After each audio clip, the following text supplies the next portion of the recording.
Bienvenue chez nous. L'émission s'appelle Tangue Koki. Et Stéphane Balamangue, c'est moi. Moi, je la Kassaran Kamona Sapuni Mbondo. Dibaya, Dibataï, Louloua, Kasaï Central. C'est moi. Je suis l'homme qui vient parler de la République démocratique du Congo. L'homme qui recadre Maïma, On m'a envoyé un lien dans lequel je vis une personne en train de parler, ma photo, ma vidéo. Et le lien, il y a Bibi Kapinga. Bonjour Bibi Kapinga. Alors, Madame Bibi Kapinga, que je respecte bien aujourd'hui, elle a écrit dans le titre Denise Nyakeru, espionne, démasquée par le militaire congolais, Nandengi Aye côté sa désordre, Nayoki audio, il y a Moutou Oyo Bibi Kapinga présenté le cola militaire et outil na groupe yaba militaire. Balobi Makambo Belé sur centre de formation Oyo Matali renseignement Oyo Mama Denise Nyakeru Akendaki ko parrainé. Balobi azana qualité, azana défaut de qualité, akoki ko sala makambo wana te ni likili ni serja ni nani. Balobi akima kutu atambango te akoma na poya ko sala makambo wana motindo nini.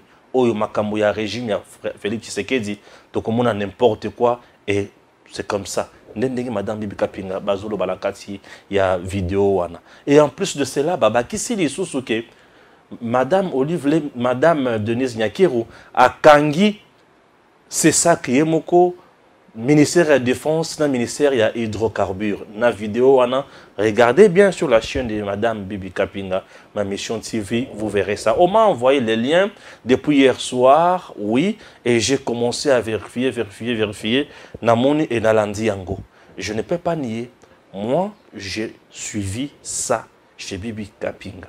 Lobaka Rasoki a longoli vidéo, on a battu tout balandi, bamoni. Chers compatriotes, bonjour, je vais en parler.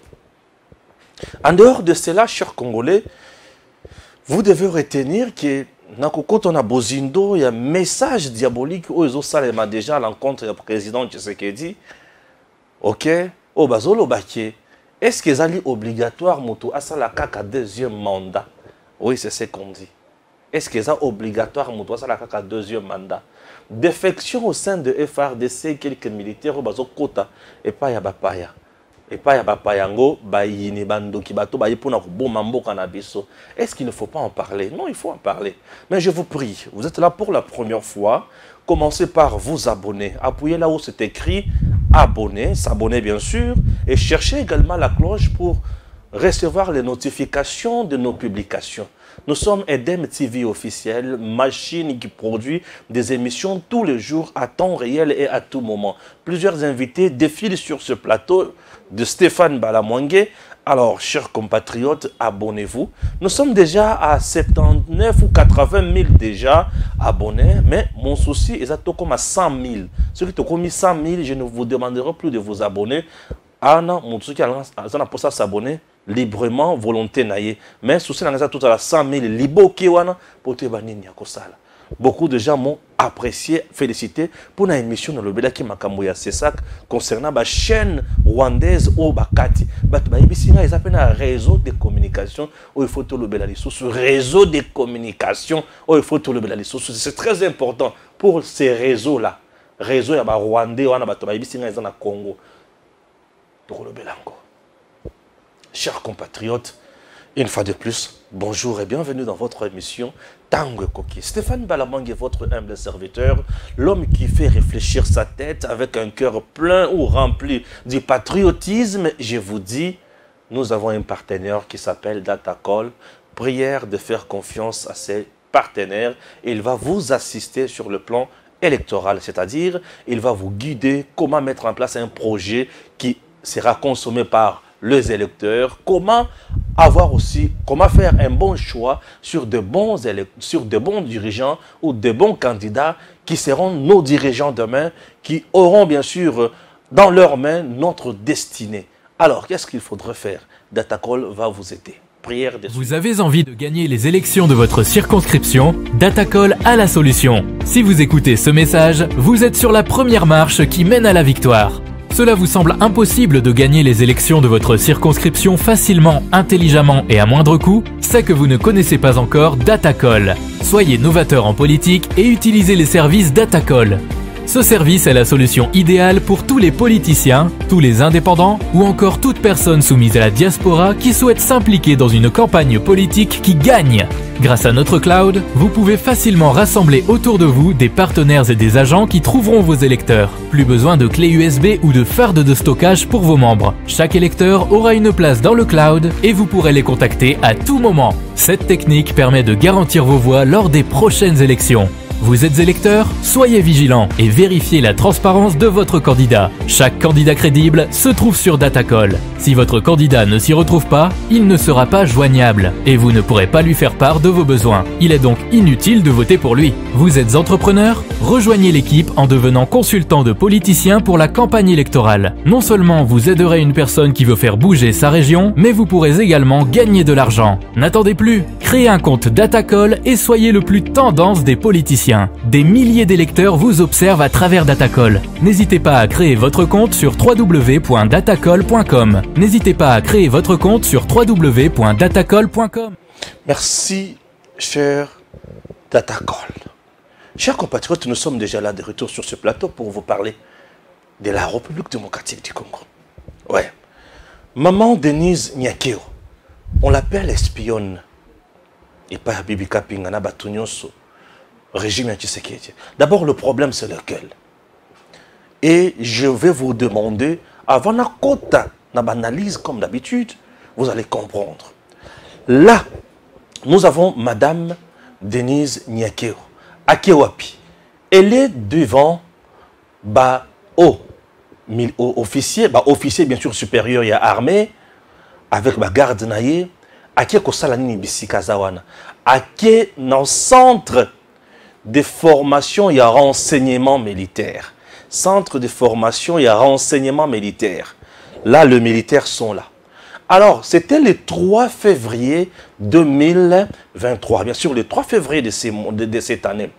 Alors, qu'est-ce qu'elle est allée faire là-bas?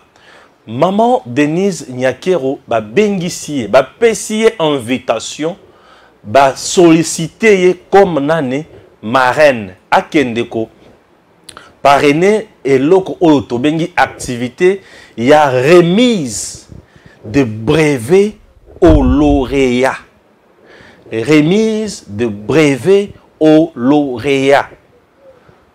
La cérémonie n'est pas la cérémonie de prise d'armes.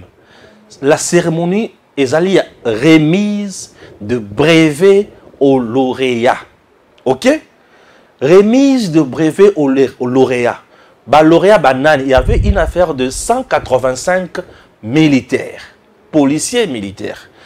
Les policiers, les militaires, qui ont la formation dans l'école de renseignement militaire. Qui ont la formation, ça déjà militaire. Mais qui ont la formation dans l'école, dans le centre de formation de renseignement militaire. Centre de formation, il y a renseignement militaire. Centre de formation en renseignement militaire est différent. Dans le centre de formation, il y a un recrutement, il y a un militaire. Centre de formation, il y a un recrutement militaire, et ça n'est Kibomango, n'est na Congo central et pas yopi fachi à Kendaki, kuti nouvelle recrue, trop baye kokota na armée. Bazola ki sabango koma ko beta munduki, koma ko ramper. Comment ça non, la photo n'est pas encore opportune là. Au bêta munduki, comment ramper, comment défendre, pessier notion, il y a militaire, n'est-ce pas? Voilà. Et bien on va passer à la notion militaire, et il faut déclarer militaire. Vous avez compris? Wana ils ont un niveau de recrutement. Militaire n'est pas un niveau, niveau. Militaire, on va recruter, nouvelle recrue. Il est différent, ce militaire-là, d'un officier. Un officier, a formation, il y a un niveau, il y a une technique, il y a guerre, comment, pour ça, la plan de guerre, il y a un centre différent, il y a monde, il y a un pays et consort, vous avez un brevet, une formation, il y a une spécialité, il y a un dengue. Vous avez compris? Ça, c'est de 1. Merci, il peut entrer. Vous avez compris. Aucun n'a pas centre, il y a un dengue. Alors, ce qui Aza Wana, vous devez retenir une chose. Alors, militaire, oh, tu ko recruter na Kibomango, tu ko recruter dans centre différent. Aza na niveau na normal, il est militaire.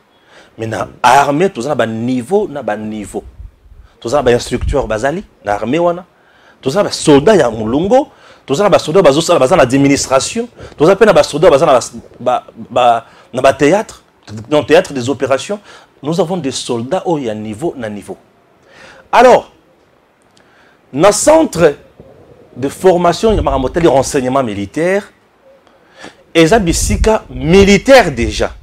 Mais à Kiekuna, des MIAP, les lieux comme service, on va changer déjà comme. Il est parti là-bas pour suivre formation. Azala, Koyeba, technique, méthode, il y a ça le renseignement militaire. Puisque toute armée a un service de renseignement. Une armée sans service de renseignement, et ça le coup la moutouaza avec le mais na kanté. Tu dois avoir l'information pour comment mettre plan de guerre pour comment préparer pour combattre l'ennemi. Dans le moment où tout ça déjà infiltré, mais comment s'en sortir? Ce sont des choses où il ne faut pas mettre dans le tout. Dans salaire, mais je fais les sciences politiques et administratives, dans le grand service public de l'État. Ce sont des choses où on a comment trouver des solutions dans des domaines différents. Mais si dans le centre où il y a renseignement militaire, il n'y a pas de maman Denise Nyakiro à Kendaki. À Kendaki, on a été pour nous couper sa cour. Est-ce que vous me comprenez? À Kendaki, on a sa cour. À Kendaki, on a sa grade T. Puisque ça, c'est quand ça grade T. Grade militaire, on peut ça un fachi. À Kendaki, la maison militaire est là, elle prépare tout. Et comme pas fachi à signer qu'on sort. À Kendaki, on a été pour nous soanate. Madame Denise Nyakiro, à Kendaki, comme marraine, bengissier, sollicité, aya quand même ko sepelisa ba lauréat ko remettre bango visque kaka brevet. Aya ko pesa kaka brevet ou azo pesa wana. Aya ko pesa kaka brevet dans le but brevet papier wana. Le brevet est un papier ou pesa ka moto soki a outi ko landa formation. Est-ce que vous comprenez? Papier ou pesa ka moto a outi ko landa formation. Yango Madame Denise Nyakiro ba sollicité à Kende. Pembeni ya Madame Denise Nyakiro. Et il y a des officiers au bazawana supérieur. Ba généraux baza, ba tumususu bazawana. Et ces gens qui sont là, bazana musala oyo bango basala kana 4 centre. Bango ne mutu ba yekoli saki. Batouana ba renseignement militaire. Elle est partie juste bato bauti kotanga kelasi na bango ko suivre formation. Mais pour toper ça eloko wana akoma quand même mokonzi puisque c'est une promotion ma formation. On peut appeler formation Stéphane, promotion Ilung, promotion Isama, promotion Kikedi, promotion c'est la 6e promotion, on peut l'appeler promotion Denise Nyakiro. Puisque ça a été parrainé par cette personne-là. Vous comprenez? Alors, donnez-moi le papier. Elle a été comment? Qu'est-ce que je vais dire? Parrainée par Denise Nyakiro. Denise Nyakiro a une fondation. La fondation wana esungakabana o bazoki ndekotanga. Là c'est normal, bato bazo normal. Mais bato wana pe bakinaki ko yekola.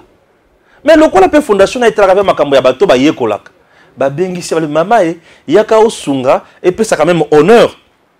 Alors, elle n'est même pas partie représenter son mari. Et il faut que tu ailles à Babylone. Comment? À qui tu représenter le chef de l'État? À qui tu remettre Kakaba lauréat brevet?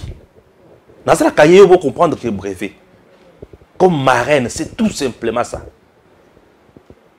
Bibi Kaping. Non, on a continué à bien. Nazoya, comment gâter? N'a pas ça nos cours, Stéphane Balamangue. Le prince autoproclamé. Aïe kaka kopé sa bango brevet. C'est tout. Maman to se paye la présence na yo. To la kisa brevet Maman, tu sais payer la présence na yo ndenge yo kopesa baninga brevet. Ah, merci beaucoup. Discours nini ya lobby. Oh. Le mot de circonstance o ya koloba wana ye moto kokoma yango te. Eza kaka bakolo centre wana moto bakokoma, ba ye ba pesi service na ye mama atangi kaka. Na landi sikoyo audio oyo Bibi Kapinga publié sur sa chaîne. Tala makambo yi de pesa zo sala. Denise Nyakero civil akimata mbangu te aya ko pesa batu ba brevet aya ko sala batu ba prise d'armes. Non, ils ont prise d'armes te. Prise d'armes c'est autre chose. C'est autre chose. Prise d'armes batu ba sala kanete na centre on ba ko sala ngo, ils ont un général ou ba commandant ya centre nim to ba ko sala makamwana ou soit le ministre de défense. Mais il m'a tali ba prise d'armes. Yété. Bref, Maman Denise Nyakero n'est pas partie là-bas représenter le président de la République. Maman Denise Nyakero n'est pas une institution. C'est le président qui est une institution.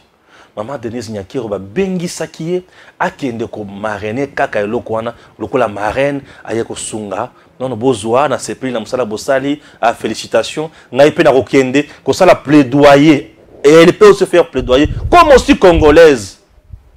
Elle est citoyenne. Mais dis-moi, rang social azo occupé et koki kokende. Occupé koya komeka. Mokonzi, na mona ki ba soldat kuna formation na bango sana ki malam. Akoya ko sala kuna cadre officiel qui a commis, je vais non, je décide dorénavant non. Non. Nayoki merci. Nayoki ba ebisinga, ba lebi non. Ba militaire ba CPLT. Le monsieur qui parle là na audio. Oh, bazolo bakaza militaire. Azan militaire, il y a tout à fait normal le militaire Joseph Kabila. Militaire Joseph Kabila. C'est que je vous parle, moi j'ai appelé un colonel, j'ai appelé aussi un général, Baïbissera mais Stéphane. Ceux qui m'a PC civil, brevet wana malam. Le coup m'a PC biso et comme problème et comme ingam. Yo le cause moi na maye le pesa bango boigne. Ya on a ko pesa bino boigne. Maman Denise Nyakero n'était pas parti là-bas comme moi c'est président de la République était. Comme représentante et chef de l'État, comme conseillère à chef de l'État, à Kenek, le marraine, il y a aussi haute formation, il y a Matali, stratégie militaire et consort. C'est CHED comme ça, CHED, centre, il y a stratégie et haute études militaires. CHED comme ça. Il y a une promotion qu'on appelle promotion Bahati. Le professeur Bahati est allé aussi parrainer ça. Mais il est civil. Voilà le bas qui était plus que ça Bahati. Ceux qui Denise, on a problème. Il est le commandant suprême des forces armées. Alors, on a besoin d'un problème. Non, ce n'est pas ça. Batorali, ça la comparaison. Le militaire, on a zoloba. Denise Azakutu, civil à Pamba Pamba. Même pas caporal. Mais il faut que ça caporal. C'est ce militaire-là qui a été recruté sous le régime de Kabila après avoir kobeta mundo qui na zamba ko kima ko ya awa ko militaire ndi comme militaire non un responsable armé a kotikala jamais ko lo makambwana parce un responsable armé za moto aye ko la seba formation ndenge na ndenge ayebi makambo na oloba tina ndenge na vandi boy na oloba boy ba yebi non Stéphane ça va félicitations sikoyo makambo ya DPS na kati waneza wapi. Oh, pourquoi bazu mutu musu c'est bazu kaka yi? Fakema ki nos olive lembe. Fakema ki nos olive lembe. C'est ça non? Le problème est la première différence. Bonjour la politique, et ça sera trop lolendo. Tu étais au pouvoir. Ce qui passe avec Joseph Kabila qui ne peut pas parrainer comme un problème. Et politiquement c'est un problème, c'est une erreur. Oh, bah, mais aussi politiquement, c'est une erreur. Dans le but juridiquement, politiquement, c'est une erreur. Bah, Olive, à qui comparer, comme marrainer, forme lauréat, il y a centre, il y a renseignement, à qui peut ça va brevet. Et comme sur le plan politique, c'est une erreur. Est-ce que vous comprenez? Chers compatriotes, maintenant, nous avons pas y abattu, donc, bino ba communicateur ya madame Olivlem. Boyebi différence il y a prise d'armes na ko remettre ba lauréat te. Ne ba ko remettre ba lauréat ba brevet. Le brevet. Boyebi différence na ngote. Mais bolobara Joseph Kabila mutu na bino kolo na bino azaka militaire et on a le baraka zaka général et armée du salut. Kabila, c'est un fils général et armée du salut. Pour Makamoyo, il faut qu'il y ait ça. Kabila, il y a avant le camp public. C'est monsieur que vous faites passer des militaires là. En réalité, n'est pas un militaire. Azam Mutomoko, lokota na balabala ninga bakena ko lokota Kabila na Rwanda. Baye na ye akompe na armée azu munduki. Oui, c'est tout à fait normal. Puisque l'obéli na ye na Makamazo azo réclamé. Tu sens vraiment qu'il n'a pas le niveau.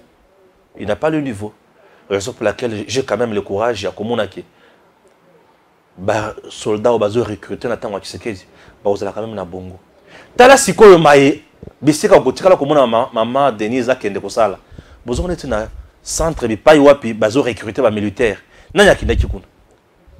C'est le président de la République. Et là-bas, il était le commandant suprême des forces armées. Aye kotala recrutement et ba militaire. Père le mina bangonini. Je suis très fier de vous. Makambo na bino, pasi na bino, kolia na bino, baboti na bino, bana na bino, basi na bino. Boche lango na mapeka na ngai. Bino bot sala musala, bo igie kola pona kubundela école. N'est-ce pas ça? C'est ça. Là alobi puisque yé mo kozi na bango, alobi na bango bongo. Wana za rôle na ye. Ceux qui ont monaki maman Denise Akebisi quand on a sali discours, à ce moment-là, il y a sacrilège. Est-ce que je me fais comprendre? Voilà. Voilà. Maman Denise Azusenga, Batoubaye qui est se faire enrôler, nanini, va se faire recruter plutôt dans l'armée. Est-ce que c'est un péché? Non, ce n'est pas un péché. Aza citoyenne congolaise. Citoyenne. Comme yo comme netinga mikolo. Bate bokende bokoto na armée to bundi sa banyanga la kata ya Rwanda. To battre la mabele na biso. Au moins citoyen congolais, ça j'encourage. Oui, parce que mboka na biso il faut to bundela yango. Au cas contraire, mboka na biso ko kende. Est-ce que je me fais comprendre? C'est quoi Bibi Kapinga? Ozomo na makambo neti oyo.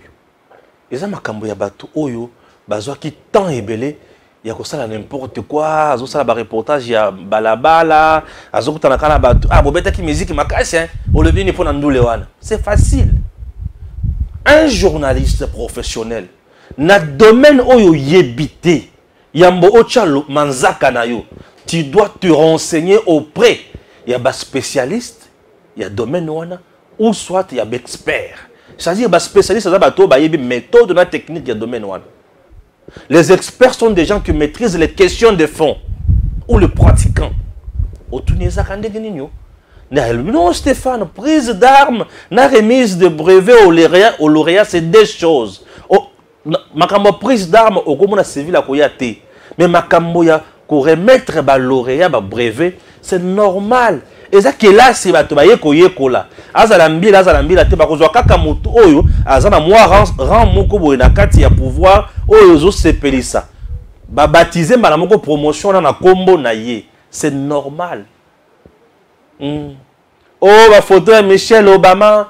Oh non, Michelle Obama ça on a circonstance nga na yebi na ngate. Mais je viens vous expliquer ma bango moko ba ebisi.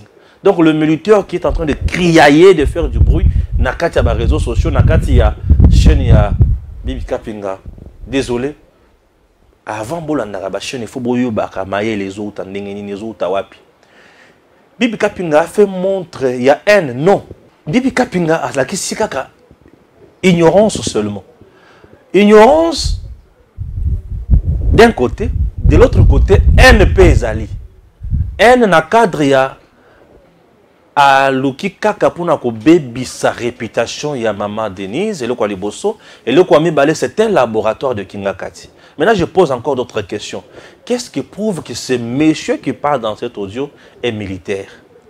Azan na unité nini? Quel est son nom? OK? Il faut que tu aies ta carte nae. Ta photo, ta vidéo, mais c'est l'audio. N'importe qui peut faire l'audio, se faire passer pour un militaire, dire de n'importe quoi, dans le souci de désorienter tout simplement l'opinion. Dans le souci, il y a que Baby Sakaka image, c'est l'année électorale. C'est pour montrer aux gens qui avec l'UDPS au pouvoir, c'est du n'importe quoi. C'est ça, non? Ça, c'est pour. C'est une arme qu'on a donnée aux adversaires. Non, c'est une arme des adversaires. Oh, bah, Betty na Katia. Terrain. Pour battre ce monde, voilà. Voilà l'UDPS. Voilà l'incompétence de l'UDPS. Chers compatriotes, le président Tshisekedi a déjà dirigé il y a de cela 4 ans. Bobimisa makambo oyo bino bosala oyo ya salité. C'est très important. Attaquons le président Tshisekedi na makambo eza réel, oyo eza palpable. Mai eza, courant eza, makala eza, mafuta eza, to kenya na sens wana. Bino ta bozalaka. Combien vous bandez foot militaire wana? Boyebi biso to bandez foot militaire autant, tala bino bokitiseli bango. C'est très important. Boyebi sabiso ki na tango na bino. Le militaire congolais, bazalaki ma condition songolo, mais na tango na biso, bazalaki boy. Boyebi sabiso que sur le plan médical, sanitaire plutôt, les militaires étaient pris en charge comme il se devait. Mais tala na tango na bino bakomi atwanzala. Bakomi atwapasse, bazomi kufela na balabala na maladie. Bolo na biso bongo. Tshisekedi dans plusieurs domaines aujourd'hui, c'est un professeur. Namukous. Aye kolisinde batu koma ko gérer. Moteki pizza, atangate, asala boyete, même l'odlenga zo pesa cours.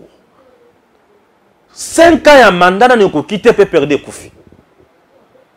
Mais Kabila qui a fait 18 ans, il dépêche ses akak. Et Kabila avait une bonne place. Il y a kopioché. Kabila ne faisait que piocher wapi na IDPS. Na souka ya mandat naïe pour légitimer son pouvoir. Qu'est-ce que Kabila a fait? Abeti concertation à zolo na IDPS na kozana nekuna. Abeti dialogue à l'okika na IDPS na kozana nekuna. C'était ça. Bah tout le monde a kenaza na IDPS na pouvoir à mes côtés. Je dirige avec l'IDPS. Au tekala koyoka lobi que je dirige avec l'INC. Oh balamang ya bandi polémique ça musala langaiti. Bon so na polémique na rolia ndenini. Oh aussi yoka pour apaiser sa légitimité na pouvoir na ye. Oh il faut diriger na nani. MLC. Kabila abanga MLC kaka tamoko. Tokende na Sun City na 1+4 c'est tout. C'est tout. Donc Bossi Boluki barou avoir Tshisekedi bon monité. Mais les lots beaucoup mieux koloka. Baloko miki pour nous désorienter le peuple. La population heureusement pour moi elle est vigilante. Malheureusement pour vous, elle comme il passe. Elle comme il passe, c'est comme trop tard. Chers compatriotes, tozoko bakaka na makambo. Tozoko bakaka na makambo. Différence il y a Denise Nyakeru na Olive Lembe na makambo. Durant pouvoir il y a Kabila. Na mona Olive koloba spectacle. Tant Olive akenaka ko balisa ba militaire. Akenaka ko balisa ba en qualité anani. Kitengo yibi makamwana. Olive Lembe akenaka ko balisa ba militaire. Moi si mo bali bozo bala na Olive Lembe avandi wana. Azalaki officier de l'état civil. On ko take ko zongi ko pesa batu ko pesa ba lauréat brevet. Mais Olive akenaka ko balisa ba militaire. Ko balisa. Apesi liputa, apesi enveloppe, apesi mbongo apesa banda opesa militaire wana ezaka budget ni. Mbongo banda ko pesa na ba couple wana. Ezalaki na budget ni. Ya pesa bango en tant que qui. Là c'était normal. Cette activité est le cas na RTNC. Là c'était normal. Olive Lembe abalisa ba militaire na mboko. Transmis en direct na RTNC bato ba au monde. Là c'était bien. Bon expliquer tant Olive Lembe akenda ko balisa ba militaire. Abalisa ba on a qualité na yanani. Voilà. Vous avez fait ce qui est pire, mais vous voulez condamner ce qui est normal. Si vous ne connaissez pas quelque chose, ne pensez pas que ça ne peut pas se faire. Informez-vous seulement. Oyeba. L'ignorance tue. Hein? Il ne faut pas exposer l'ignorance à la place publique. Les autres qui savent bien, vous avez tinate. Différence, mon souci, il y a Denise Nyakeru. Na Olive Lembe.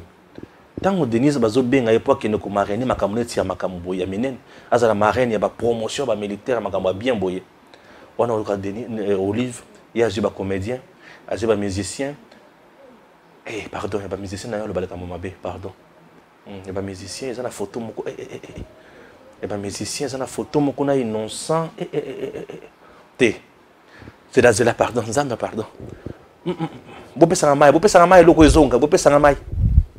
Donnez-moi de l'eau. Nazong c'est le coup, parce que la nazong c'est le coup. Parce qu'il y a des musiciens, non mais la maille, non mais.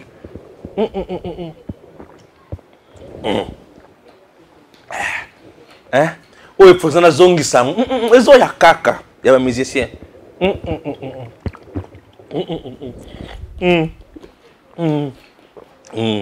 C'est bon, Kitty.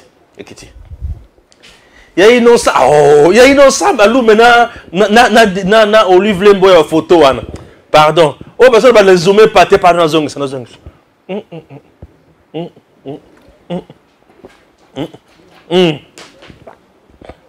Bon, et est-ce qu'on a formé mon sous? Oh, formé na moni collègue.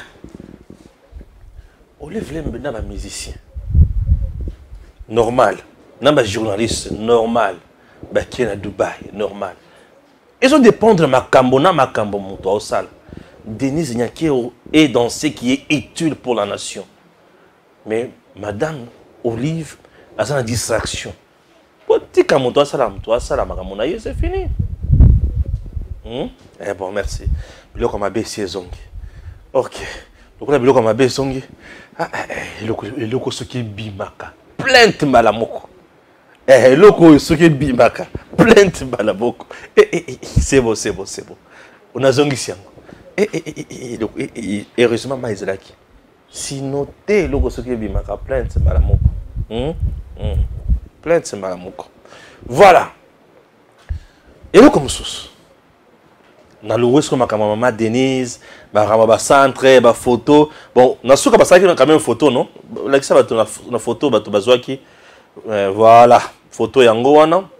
Merci beaucoup. Là, cette promotion, la 6e promotion, bien sûr, il y a un centre de formation, Matali Renseignement, et la formation de Denise Nyakeo. Et Tikali dans les annales. C'est de l'histoire. Félicitations, maman, Oyo Sali. C'est supposé que à Kabila ki bangwata lipa, à Kabila ki bangwata fufu, na cadre ya fondation na ye. Bravo, maman. Alors, si koyo, na lobaki ki to le défection na kati ya armée na biso pour tout le maman ba soldat, tout le moment défection ya moteur oketa na makambo mosusu. Défection ya ba militaire ou ba tozo benga Stéphane et baby, ba militaire bazo longa bazo ken M23. Ce sont des traîtres seulement. Est-ce que boyibi serment ya militaire ne jamais trahir son pays, sa patrie? Militaire alors ndenge na yeboyina jusque liwana ngai na kubundela école. Mais ce qui est militaire comme na point ya kubundela sur ce école oté abimana ya kinosala makamu na ye. Vous comprendre ye? Ce sont des affairistes au bazana kati armée na biso. Et ce sont des militaires souvent bazaki na ba réseau mafieux. Vous comprenez quoi par là? Ba réseau mafieux wana eza ba réseau oyo il y a espionnage na kati armée. Ayebi ki nde na zaka wana atretaka mingi na ba Rwandais, atretaka mingi na ba Burundais. Mais makambo komi okota na nzela. Bato basi ba moninga déjà na miyebela déjà okima na ya okende. Il va se sentir mal à l'aise na kati na bino. Parce que ayebi za ki ba konze na yenyo ça va déjà démantelé. Ramoko bazo yebi sa ki yo pe kuno vendre zo sala nini. Mais ya kaka malamo koto to kende liboso. Okima na ye. Baninga na ye bazana ngabo mususu ya tikali na ngabo mususu. Amoni déjà ki basi ba yebi. Le temps est au Katanga Moutoua, Nami Kendele Nanga. Est-ce que bateau bazo lungami balemi sato bakoki ko décourager biso? Jamais. Je vous ai aujourd'hui, il s'agit de notre terre. Nous sommes Congolais puisque nous avons cette terre. Nous sommes Congolais puisque nous avons cette terre. Et nous avons l'obligation de nous battre à fond pour la protéger. Tokoki jamais kotan la moutou. Moutou nyonso oyo azozala na biso aza na motivation mosusu. Oyo azozala na biso te aza ya biso te. Oyo alongwe biso atikala jamais kozala na biso. Il était là par hypocrisie abana ko jouer rôle na ye mosusu ya mabe pembeni na biso. Ce sont des choses qui ne peuvent pas vous préoccuper.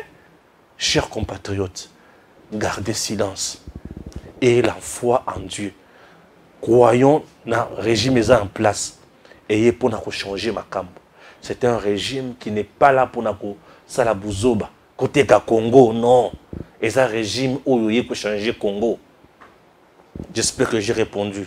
Là, qu'il n'y a pas de point. Mi balé mi sa bakimi.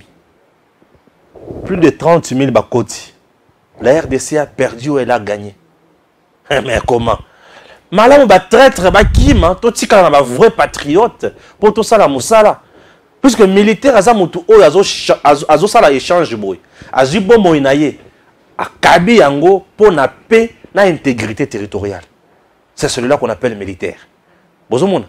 Ye azu ye bomo inaye. Akabi yango na lisasi. Lisasi ye bomaka. Mais na kufa na beta pe munguna. Mais ma belle langa izala. Tu vois un peu? C'est ça le militaire. Alors pour moi, toi, ça les locaux, il faut la patriote. Ceux qui ont traître, ça la yangoté. Donc nous devons nous débarrasser de tous les traîtres. Puis mener pour tous à l'aise. C'est très important. Ne vous dérangez pas pour ça. Donc pas Christian Bossembe. Félicitations Christian Bossembe. Félicitations. Il y a, c'est qui? Madame Modelaine qui m'a aussi appelé pour me dire, mais Stéphane, tu sais que Tobandaki na ba chaîne nyonso ya Rwanda na Canal Plus banda ko chabiso mal à l'aise comme pas possible. Ba finga kabiso, bala kisaka kagame ndenga za muto makasi, bala kisaka kagame ndenga za, bala kisaka ndenga bango bazolonga, RDC za mabele na bango, il faut bazo des provinces wana bazo pesa ba histoire ya lokuta. Et banda ko vimbisanga mutema papa, merci beaucoup. Na ndenga Christian Bossembe de décision, oui. Ça c'est la décision salvatrice. Au Christian Bossembe basé dans ses sacs. Il faut tomber très mal. Nous devons l'encourager. Akobaka na kozo ba décision ya malamu. Ce n'est pas pour rien nos maquiller place wana. Vous comprenez? Akobaka. Na sili sa point moko na bosana ki yango aïe aïe aïe aïe aïe. Ba lui Christian Bossembe bise kaza. Aza sous l'emprise ya maman Denise Nyakero. Balobi Didier Boudimbo aza sous l'emprise de maman Denise Nyakero. Balobi ici sous ministre de la Défense aza sous l'emprise de maman Denise Nyakero. Ok, je commence dans ma notion est simple. Qui nomme le ministre? Le ministre va nommer sur ordonnance le chef de l'État.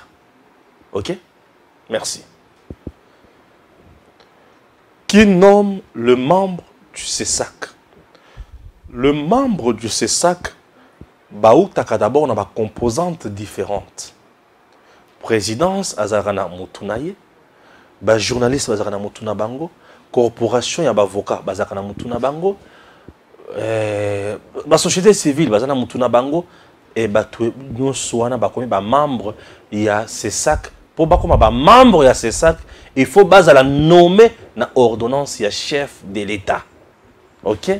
Il s'agit là d'une institution d'appui à la démocratie dans la matière audiovisuelle.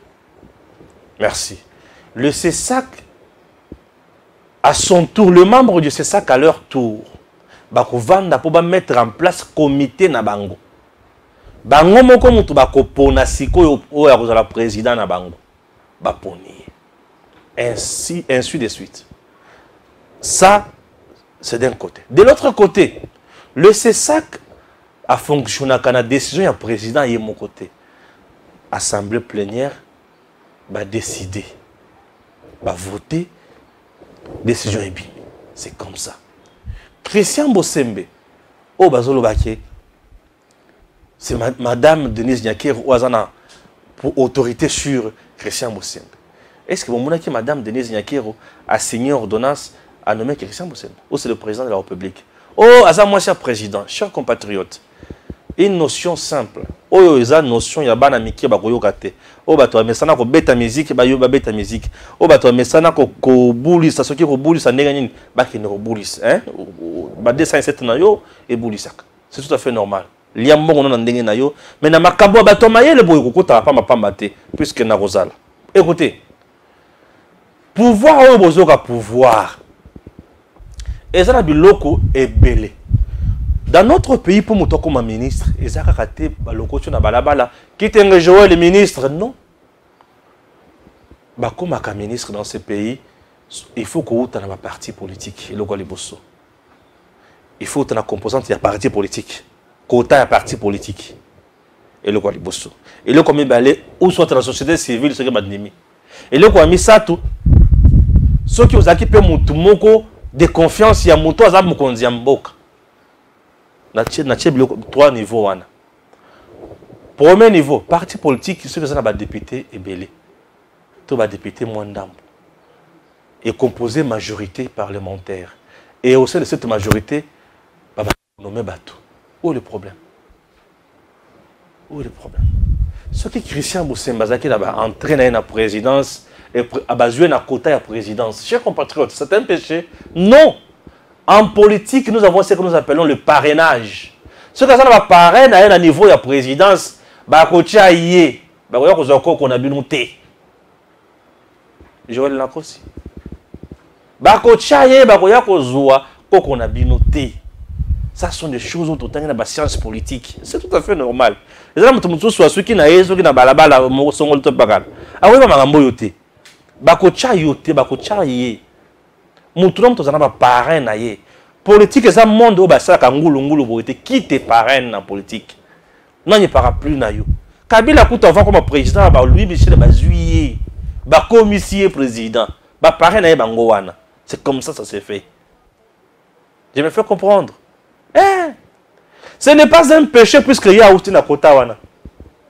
C'est jika bongo outi pe na kota ba journaliste non. C'est un péché. Oh.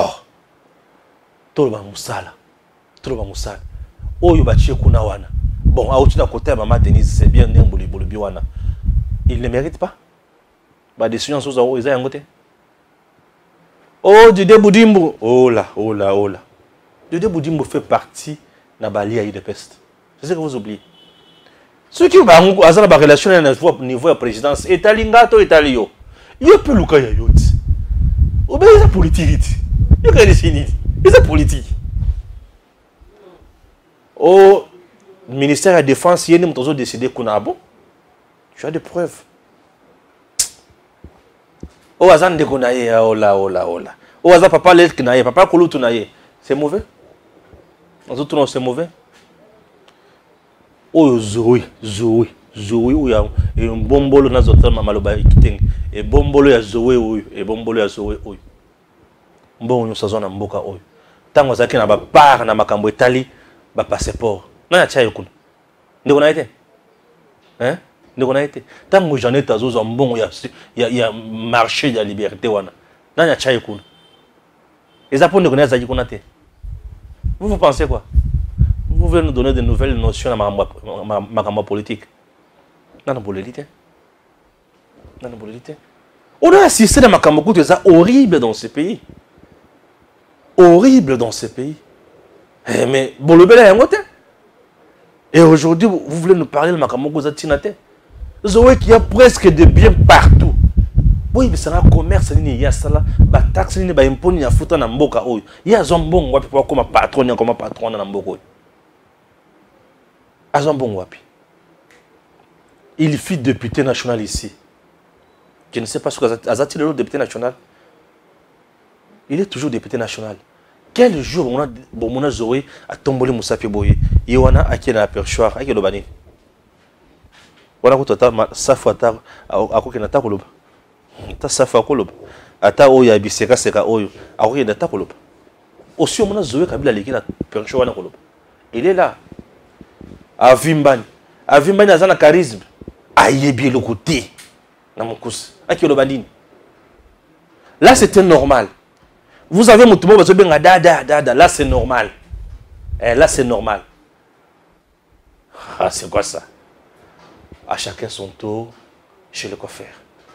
Alors, chers compatriotes, on a pas dit que vous avez matière. Il faut que tout soit dans le bon. On a une matière, on a une matière, zela. Na chiko finga mutute. Na singa abatute na yaka ulakisa nenzela. Stéphane alakisinde zela. Traiter Madame Denise Nyakero d'espionne, bon, ils ont insulte pour Nanga. Ils ont insulte pour Nanga, bon, ça ne sert à rien. Bon, à Limbisi naye, il y a des chrétiens à Limbisi naye, dans la fête kunate. Est-ce que c'est obligatoire? Fatia Zoaka a deuxième mandat. Est-ce que c'est obligatoire? Et les gens qui sont dirigés, obligatoirement, tu as droit à un deuxième mandat. Vous savez, Les Cambodgiens qui dirigent, c'est compliqué. Hein? Je commence d'abord dans le mandat. Constitutionnellement, ceux qui m'ont salé 5 ans, ils ont la possibilité de renouveler, de se représenter les sous 5 ans, 10 ans acquis. Le deuxième mandat, ils ont déjà acquis pour un président en fonction. Obligatoirement, non. Obligatoirement, non. Ils ont droit à Moutou. Il y a qui a le deuxième mandat. Mais obligatoirement, il y a le premier mandat, à cause de la chance de gagner le deuxième mandat. Moutou a la facilité à gagner le deuxième mandat, et ça Moutou a dirigé Malam le premier mandat. C'est-à-dire que dans le premier mandat, avant de voter, il y a un message d'espoir. Moi, ce qui est comme président, ça s'appelle le message d'espoir. Ça s'appelle vision. Projet de société. Et une fois au pouvoir, à travailler 5 ans. Pour avoir la chance de voter les sous pour le deuxième mandat, il y a une évaluation. Par rapport à Makambo, oyo la kabiso, na oyo sali. Est-ce qu'il faut te ça sous chance? Bato siko ba kotala ba paramètres. Moutounete Tshisekedi par rapport na Makambo à la kaki. Par rapport à pasi à ba Congolais. Est-ce qu'il a gagné? Par rapport à Makambo oyo to bengi pasi à ba Congolais. OK? Par rapport à Passi à Congolais d'abord, par rapport à Passi à Congolais, est-ce que Fachi est au top? Par rapport à Passi à Congolais, Fachi n'est pas au top. OK? Je dis par rapport à Passi à Congolais, Fachi n'est pas au top. Fachi jusqu'à présent n'a rien fait. Oui, par rapport à Passi à Congolais. Pour Passi à Congolais, ça passe il y a 60 ans, 50 ans. Mobutu a fait 32 ans. OK? Mouzé, 3 ans quelques. Kabila a fait 18 ans. C'est presque 50 quelques. Dans 50 ans, il y a souffrance. Je ne vois pas, Moutou Oyo Aye, dans 4 ans seulement, a changé passé à Batouana. Je me fais comprendre. Est-ce que Maramozo comment? Est-ce que vous comprenez bien?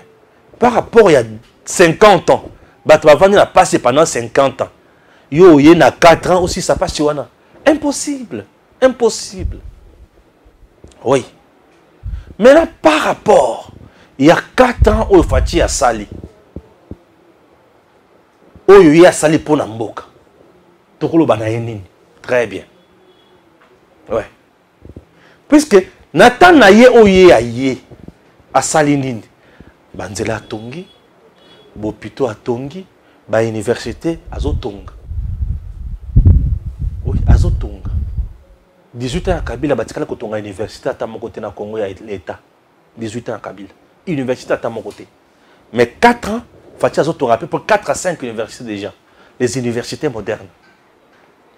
Par rapport à 4 ans, il y a Asali, il y a gratuité et enseignement de base.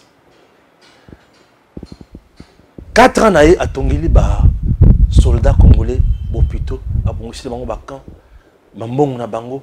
Bah salaire est enseignant, salaire est fonctionnaire, a changé. A bilembo naye. A Fukamisi Kagame, na 4 ans. Pour pression, Fachi Azo Kenyanango. Ceux qui a salaire qui 18 ans, Héro Kagame, to bossa naye déjà kala.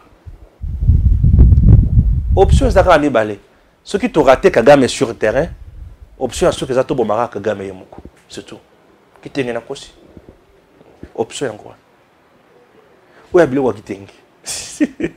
option simple. Ceux qui t'ont raté sur le terrain, solution à ceux qui ont raté Kagame. Donc, tel que nous sommes là, guerre autour de Kagame, Abibat la malam. Parce que lui cherche par tous les moyens comment un président n'a besoin. Mais Bisso peut résoudre par tous les moyens de Bomaï. Ah, bah que tu l'as dit. Ah, tu l'as dit, Yumazate. Yumate. Donc, 4 ans, tu sais qu'il y a ça, il a pouvoir. Il a fait tellement de merveilles. Et bien, merveille, il y a ça, il a 4 ans. Nde, il y a Babiso, il y a communicant. Les éditorialistes, toujours chance, toujours décision, il y a que Sabino Makambo. Il faut que Sali. Tout le monde que ce monsieur mérite un deuxième mandat. C'est sur base de ça.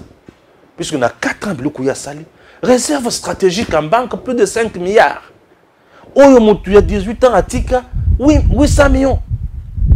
4 ans. Et 4 ans, on peut à Kokosoa. Il y a Covid, il y a 2 ans, il y a FCC cash. Il y a un blocage. Mais à relever tête, à petit budget à 16 milliards, 4 ans. Donc il a fait tellement de choses où ils ont poussé Bisso qu'il faut tout PC 42e mandat. Donc, tout le monde qu'ils ont déjà acquis. Donc, le bilan qu'il a, Ndemutu et PC Bisso Makasi, il y a qu'il mérite un deuxième mandat. En général, na étude comparative, méthode na lingala mingi. Na Kabila na Tshisekedi. C'est qui le meilleur? Ah oui. Dans le but na Kabila na Tshisekedi. C'est qui le meilleur? Ceux qui te rebaquent, oh bangono ce détournement ezakaka. Oui, détournement attend Tshisekedi ezali. Oui, non de silité. Non, moi je ne suis pas hypocrite. Détournement ezali. Mais il y a une différence. Les gens qui détournent sont envoyés en prison. Nathan Kabila détourné au Bomi, bah, sur promotion. C'est ça la différence. Ah, ça c'est la différence de taille. Ça, c'est la différence. Alors, détournement, non, facilité. Non, facilité. Détournement, c'est la dernière fois que tu as posté à détournement, c'est non, facilité. Non, facilité. C'est un combat de tous les jours. Et je donc le président Tshisekedi mérite un deuxième mandat. Nami Sunangai, Nami Super Congolais et Belé, Oyo, bazo réfléchir malam lokolanga. Na banzeke, na sali péché. Que Dieu bénisse la République démocratique du Congo. À très bientôt.